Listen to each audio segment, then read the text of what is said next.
శివుడు మెచ్చిన మాసం కార్తీకం, కేశవుడు నచ్చిన మాసం కార్తీకం.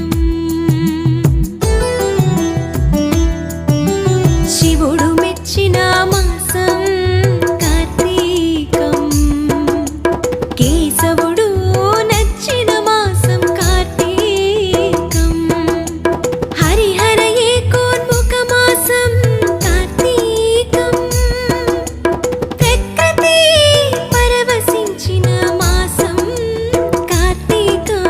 శివుడు మెచ్చిన మాసం కార్తీకం, కేశవుడు